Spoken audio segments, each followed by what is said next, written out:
Biasanya, seorang pria yang diselingkuhi istrinya akan memilih pergi jauh membawa anak-anaknya dan memutus hubungan dengan keluarga sang mantan. Tapi aku beda. Setelah bercerai, aku justru memilih tetap tinggal satu atap dengan ibu dari mantan istriku demi merawat anak-anakku. Gila? Mungkin. Tapi yang lebih gila lagi, saat aku tak kuasa menahan kesepian di tengah malam, aku justru nekat meminta itu langsung kepada sang ibu mertua yang sedang menonton TV. Dan apa yang terjadi di ruang keluarga malam itu benar-benar di luar nalar. Banyak yang bilang, batas antara mantan menantu dan mertua harus selalu dijaga teguh, meski ikatan pernikahan dengan anaknya sudah hancur. Tak peduli seberapa besar rasa kesepian menyiksa, mencari pelarian pada sosok yang lebih tua di dalam rumah adalah hal yang tak wajar. Tapi bagaimana ya jika sang ibu mertua yang sudah puluhan tahun menjanda justru menyambut permintaan nekat mantan menantunya itu dengan tangan terbuka? Ya, hal itulah yang terjadi padaku. Tepatnya saat aku sudah 1 tahun menyandang status duda, aku justru menemukan pelabuhan baru pada wanita yang melahirkan mantan istriku. Begini ceritanya. Suka dengan keberanian mantan menantu ini? Klik tombol like-nya dulu yuk sebelum kita dengerin kelanjutan curhatannya. Malam itu jam 11. Seisi rumah sudah terlelap. Hasratku sebagai lelaki normal sedang bermasalah dan butuh solusi penyelesaian. Aku mengira ruang tengah kosong, tempat yang aman untuk menuntaskan keinginanku. Tapi ternyata aku salah. Ibu mertuaku masih duduk di sana. Dan satu tatapan malam itu mengubah status kami menjadi sepasang kekasih yang saling membutuhkan. Sebelumnya aku adalah seorang ayah yang memiliki 2 orang putra, yang masing-masing berusia 5 tahun dan 2 tahun. Dalam kesempatan kali ini, aku ingin menceritakan sebuah kisah kelam yang berujung indah saat aku masih menyandang status duda. Saya dikenalkan, namaku Dika, dan saat itu sudah hampir 1 tahun aku berpisah dengan istriku. Perselingkuhan yang dilakukan istriku dengan membawa seorang pria ke rumah dan kepergok sedang Skippy digidau awok-awok sogrok-sogrok di dalam kamar kami, memanglah hal yang tidak bisa aku maafkan. Tanpa memikirkan dan mempertimbangkan bagaimana jalan hidupku selanjutnya, aku langsung mengajukan perpisahan alias talak 3.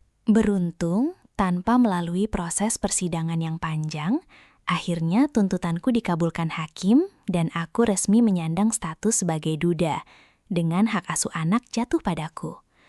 Sementara istriku memilih pergi bersama selingkuhannya. Kemarahan dan kekecewaan pada istriku menjadi satu saat aku kembali ke rumah ibu mertuaku. Ya, aku memang tinggal bersama mertuaku, lantaran beliau tak ingin berpisah dengan kedua anakku. Beliau juga mengakui kesalahan istriku itu, bahkan tak sedikit pun membela anaknya itu. Apalagi secara terang-terangan, istriku pergi tanpa memikirkan aku, ibu mertua, dan juga anak-anak. Dalam situasi itu, aku sempat berpikir untuk tidak akan menikah lagi, dan fokus untuk mengurus kedua anakku. Aku juga sempat meminta izin pada mertuaku untuk mencari kerja seperti sebelum bercerai dengan istriku. Tapi beliau justru tak setuju. Beliau beralasan kalau hanya untuk biaya makan sehari-hari, beliau masih bisa mengandalkan pensiun suaminya. Lagi pula putraku masih kecil, sehingga sedikit banyak masih membutuhkan figur seorang ayah. Seiring waktu berjalan, perasaan dalam jiwaku berangsur tenang. Tinggal di rumah, menjaga anak, dan mendapat dukungan dari keluarga membuat hidupku masih berarti. Hanya saja di saat sedang sendiri, terkadang aku merasa kesepian. Dan hal itulah yang kadang tanpa aku sadari membayangkan kembali ingatan masa indah bersama istriku dulu, di mana biasanya istriku sering bermanja dia di waktu malam. Jujur, aku merindukan hal itu, dan ingin kembali ke masa itu. Tapi di saat aku mulai sadar dengan kesendirianku, dengan segera aku tepis jauh-jauh pikiran itu. Berbulan-bulan aku mencoba untuk bertahan dengan kesendirianku. Tapi semakin aku coba, aku malah semakin rindu dengan adanya seorang pendamping dalam hidupku, terutama untuk kebutuhan batinku. Sebagai seorang pria yang pernah beristri, tentunya aku sudah berpengalaman masalah urusan batin itu. Saat malam datang dan keinginan itu timbul, maka tanpa sadar aku mulai melatih jawi jemawiku sendiri. Meskipun pada akhirnya, hal itu jelas berbeda dengan apa yang kudapat sebelum berpisah dulu. Sebagai seorang pria, kebutuhan itu memang sangatlah penting. Alhasil, aku harus membuang niatku untuk tak menikah lagi. mengingat ada kebutuhan yang tak bisa kupenuhi hanya dengan melatih jawi jemawi. Pernah suatu ketika, aku menanyakan hal itu pada ibu mertuaku, berharap akan mendapatkan solusi dari beliau. Ya, saat itu tepatnya di malam hari. Nampak ibu sedang duduk di sofa menonton TV di ruang tengah, sedangkan aku berada tak jauh darinya. Kupikir saat itu adalah saat yang tepat untuk mengungkapkan unek-unekku pada ibu. Ibu, panggilku. Iya Dika. Kenapa? Jawab beliau singkat. Apa boleh Dika beristri lagi? Aku coba memulai pembicaraan dengan langsung ke inti permasalahan. Ya bolehlah, memangnya kamu sudah ada calon ya? Wanita berusia 50 tahun itu bawik bertanya kepada aku. Belum ada sih ibu. Oh lala, ibu kira kamu sudah ada calon yang cocok. Jawab mertuaku sambil terus menyimak acara di TV. Dika kan cuma minta pendapat saja. Kalau kata ibu di mana? Aku mencoba bertanya untuk memperpanjang materi percakapanku sambil beranjak dan lantas duduk di samping beliau. Ibu nggak masalah nak Dika, malah bagus kalau ada yang cocok, jawab mertuaku. Ya udah, makasih ya bu, kataku sambil tersenyum. Setidaknya aku sudah tahu jawaban tulus dari beliau. Kalau ibu sendiri, apa nggak ingin nikah lagi gitu? Beliau tertawa kemudian kembali berkata, ah orang ibu sudah kisut gini, apa masih ada toh yang mau? Bukan gitu, Bu. Ibu kan sudah ditinggal bapak. Apa nggak ingin punya teman kalau malam? Wah, kalau urusan itu ibu sudah lupa, Nak Dika. Ibu sudah biasa seperti ini. Iya, memang benar kata beliau. Sekian lama menjanda membuat mertuaku lama-lama terbiasa dan mampu menjalani hidup seorang diri. Singkatnya, hari-hari pun terus berlalu. Sampai tak terasa sudah 1 tahun lebih aku menduda. Selama itu pula aku semakin tak bisa membuang kebiasaanku untuk melatih jawi jemawi. Bahkan aku merasa kebiasaan itu menjadi rutinitas yang tak bisa kuhindari. Selain melatih di hamar, aku kadang juga melatihnya di hamar mandui, di dapur, bahkan di depan TV. Tak bisa dibilang, dimanapun ada kesempatan dan keinginan itu timbul. Dan beruntungnya, mertua serta 2 putraku masih tak mengetahui kebiasaan baikku itu. Sampai suatu malam, ada satu kejadian yang sampai saat ini tak bisa kulupakan. Kejadian yang memang di luar bayanganku saat itu.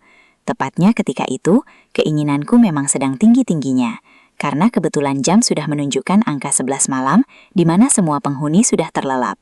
Kuputuskan hendak melatih jawi jemawi sambil nonton TV di ruang keluarga. Ya siapa tahu ada acara atau film tengah malam yang sedikit menambah semangatku. Dengan menggunakan sarung, aku keluar hamar hendak melangkah ke ruang keluarga. Tapi ketika baru saja keluar, nampak layar TV masih menyala. Rupanya ibu mertua belum terlelap. Masih duduk nonton acara TV ditemani secangkir teh di meja. Awalnya aku berpikir untuk mengurungkan niat melatih jawi jemawi di sana, dan memilih untuk menjalankan niat itu di hamarku saja. Tapi entah dari mana datangnya, mendadak timbul pikiran lain yang tak pernah aku pikirkan sebelumnya. Sebuah ide brilian untuk meminta bantuan penyelesaian masalah batin itu pada ibu mertuaku. Sejenak aku terdiam di depan pintu sambil berpikir, kira-kira mertuaku setuju nggak ya? Karena bisa saja beliau justru marah bahkan mengusirku nantinya. Sempat terjadi perang batin di benakku. Satu sisi aku takut, namun di sisi lain ada pikiran penasaran juga. Jika seandainya ibu mertuaku bersedia, yang penting usaha dulu. Mungkin saja beliau nggak akan marah dan malah setuju, pikirku dalam hati. Dalam kebimbangan itu, secara tak sadar, rupanya beliau menoleh ke arahku. Loh, Nadika, kenapa di situ? Sontak aku terkejut, tapi berhubung pikiranku semrawut, maka tanpa menjawab, aku melangkah ke arahnya. Beliau nampak tersenyum ketika aku duduk di sampingnya. Ibu, sebenarnya Dika ingin ngomong sesuatu. Ngomong apa toh? Kok kayak yang serius gitu? Sahut ibu mertuaku sambil meletakkan remote TV-nya. Dika mau minta tolong bu. Sejenak ibu mertua nampak heran. Iya, mau minta tolong apa toh? Kalau seandainya Dika jujur, apa ibu marah? Ya tergantung toh, ujarnya, tapi tetap dengan raut ramah. Sebenarnya Dika, ujarku terjeda lantaran ragu untuk mengatakannya. Loh, ngomong yang jelas toh Nadika, sambung ibu mertuaku. Sebenarnya Dika ingin gini bu, sahutku sambil nunduk, lalu menunjukkan kode dengan jawi jemawi. Sontak beliau kaget. Maksud Nadika sama ibu gitu? Iya bu, Dika nggak tahu sama siapa lagi, sahutku sambil terus nunduk, tak berani menatapnya. Bukannya menjawab, mertuaku mendadak diam tak berkata apa-apa. Maafin Dika ya, Bu. Tiap hari yang ada di pikiran Dika, cuma itu terus, Bu. Jantungku debar-debar lantaran ucapan itu terlanjur terlontar. Aku yakin setelah berkata seperti itu, beliau pasti akan marah atau bahkan membenciku. Waduh, Dika nekat banget ngasih kode ke ibu mertuanya. Bakal diusir dari rumah nggak nih si Dika? Klik subscribe dulu ya sebelum kita lihat reaksi mertuanya. Setelah aku mengungkapkan kenekatanku, aku meyakini bahwa beliau pasti akan marah atau bahkan membenciku. Tapi rupanya dugaanku salah. Entah karena iba atau apa, sedetik kemudian beliau tiba-tiba tersenyum sambil berkata, Ibu nggak tahu apa ibu masih bisa. Soalnya sudah puluhan tahun ibu nggak pernah lagi, Nak Dika. Mendengar jawabannya, akhirnya ku beranikan iri untuk menoleh. Jadi, ibu nggak marah toh? Lapo marah, Nak Dika? Itu wajar kok. Begitu jawabannya sambil tertawa padaku. Mungkin ibu harus mengingat lagi gimana langkah-langkahnya ya Dika. Beliau menyambung seolah benar-benar memberi lampu hijau untukku. Aku yang tak ingin melewatkan rezeki baik tersebut, maka melanjutkan visi misi indah itu. Biar Dika bantu ya Bu, siapa tahu bisa ingat lagi. Sambil berkata demikian, aku beranjak lalu mempresentasikan jukung otomatis yang semula bersembunyi di balik sarung. Sontak beliau terpaku. Nampak beliau kaget dengan penampakan astral tersebut. Loh, kok malah bengong, Bu? Gak kok, Nadika. Ibu kagum aja. Mudah-mudahan ibu masih bisa ya.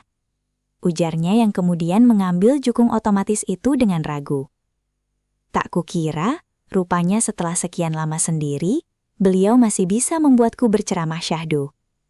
Perhatian dan perlakuan sambutannya benar-benar mengingatkanku pada mantan istriku dulu. Dan meski usianya tergolong senja, tapi kuakui, beliau lebih tangkas daripada mantan istriku. Sampai beberapa saat lamanya, beliau pun merubah haluan dengan menyajikan sajian mulianya itu. Mungkin kamu bisa mulai dari awal, Nak Dika, katanya sambil tersenyum ceria. Tentu saja aku senang mendengarnya. Dan tanpa membuang waktu, segera kuhaturkan perhatian pada pelabuhan ratu itu. Entah beberapa kali beliau memanggilku, tapi tak sedikit pun kugubris, lantaran aku berusaha fokus pada bidang tersebut. Tujuanku hanya satu, menciptakan banjir bandang saat itu. Tapi rupanya, belum tiba banjir bandang itu, beliau kembali berkata, "Tunggu apa lagi, Nak Dika?" Beliau merubah haluan negara, seolah memintaku untuk segera menyarankan solusi masalahnya. Sejenak aku terpaku, lantaran benua dan lain-lainnya masih tampak fresh dan bagus tentunya. Dan tanpa sepatah kata pun, kulajukan jukung otomatis itu. Saat itulah, aku seperti merasa kembali pada masa sebelum berpisah dengan istriku. Bencananya hampir sama, hanya saja beliau lebih satset dan cekatan orangnya. Suara TV pun tak lagi kudengar, berganti ceramah rohani yang syahdu dan mendamaikan jiwa. Aku berusaha sebisa mungkin membawa beliau pada tujuan utama, terutama setelah beberapa tahun tak lagi mendapatkan rezeki dari mendiang suaminya. Sampai kira-kira 1/4 jam berlalu, barulah aku dan beliau pun tiba pada tujuan bersama. Kamu ngingatin ibu sama mendiang suami ibu, Nadika? Katanya sambil mengatur laju udara. Dika juga sama, Bu. Jadi ingat sama yang dulu-dulu. Sejenak kami saling tersenyum, sampai tak lama kemudian. Walah Nadika, cepatlah cari istri ya, kasihan anakmu. Ibu juga ya, kalau menurut Dika, ibu masih bisa kok. Mana ada yang mau Nadika, lawang ibu sudah kisut gini. Kembali beliau merendahkan dirinya. Tentu ada lah Bu, siapa bilang gak ada yang mau? Siapa? Yang mana? Mendengar pertanyaan mertuaku, entah kenapa aku malah nekat untuk mengajukan diriku. Dika Bu, Dika bersedia kok Bu, ujarku membuat mertuaku terdiam. Ojo guyon dona Dika, katanya sambil mencubitku. Dika gak bercanda kok Bu, Dika sudah terbiasa sama ibu, sudah kenal ibu dari dulu. Mendengar hal itu, mendadak mertuaku menangis sambil memelukku. Bukan tangisan haru, melainkan tangisan bahagia. Lantaran aku bersedia meski usia kami jauh berbeda. Dan ya, beberapa bulan setelahnya, akhirnya kami pun merasmikannya. Beliau percaya jika aku adalah orang yang tepat untuk menjadi imamnya. Begitupun denganku, yang akhirnya menemukan pengganti setelah sekian lama menduda. Begitulah kisahku, yang awalnya beliau adalah ibu mertuaku, sempat jadi mantan ibu mertuaku, hingga sampai kini beliau menjadi ratuku, pendamping hidupku, nenek sekaligus ibu baru untuk anak-anak tercintaku. Dari kisahku, mantan istri dan sang ibu mertuaku, kita belajar satu hal penting. Terkadang, obat dari sebuah pengkhianatan menyakitkan justru datang dari tempat yang paling tak terduga. Menuruti hawa nafsu sesaat di tengah kesepian, mungkin awalnya hanya bertujuan untuk mencari pelampiasan batin seorang duda yang terluka. Tapi ingat, kejujuran untuk saling melengkapi bisa mengubah sebuah pelampiasan yang dianggap tabu menjadi ikatan suci yang baru. Mantan istriku dulu mungkin merasa bangga karena bisa membawa pria lain ke kamar kami dan meninggalkanku.